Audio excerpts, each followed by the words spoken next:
அண்மை செய்தி. தமிழகத்தில் வேட்புமனு தாக்கல் நிறைவடைந்திருக்கிறது.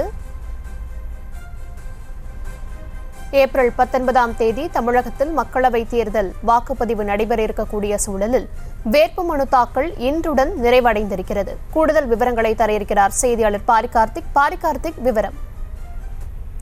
வணக்கம். வேட்புமனு தாக்கல் தற்போது நிறைவு செய்யப்பட்டிருக்கிறது. வருகின்ற 2024 நாடாளுமன்ற தேர்தல் வருகின்ற ஏப்ரல் 19ஆம் தேதி தமிழகம் முழுக்க ஒரே கட்டமாக நடக்க உள்ள நிலையில் அதற்கான வேட்புமனு கடந்த 20ஆம் தேதியிலிருந்து தொடங்கி தற்போது வரை நடைபெற்றது.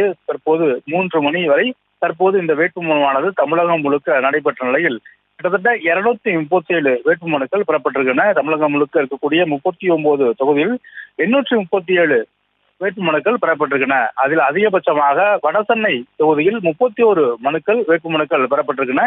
தமிழகம் முழுக்க பெறப்பட்ட 837 மனுக்களில் வடசென்னை தொகுதியில் 31 மனுக்கள் பெறப்பட்ட அதிகபட்சமாக வடசென்னையில் 31 மனுக்கள் பெறப்பட்டிருக்கின்றன. மேலும் கடந்த 20ஆம் தேதியிலிருந்து தற்போது வரை இந்த வேட்புமனு தாக்கலானது தொடர்ச்சியாக நடைபெற்ற நிலையில் தமிழகம் முழுக்க 39 தொகுதிகளிலும் நேற்று இன்றும் என இந்த 2 தினங்களுமே அதிகபட்சமான மனுக்கள் பெறப்பட்டிருக்கின்றன. குறிப்பாக வருகின்ற 2024 நாடாளுமன்ற தேர்தலில் வேட்புமனு தாக்கல் தற்போது நிறைவடைந்திருக்கிறது. அதில் தமிழகம் முழுக்க 837 மனுக்கள் பெறப்பட்டிருக்கின்றன.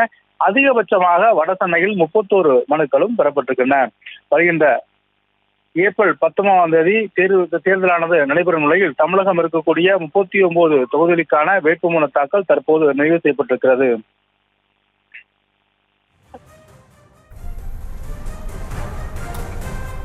விவரங்களுக்கு நன்றி பாரிகார்த்திக். செய்திகளை உடனுக்குடனும் துல்லியமாகவும் தெரிந்து கொள்ள சப்ஸ்கிரைப் பண்ணுங்க.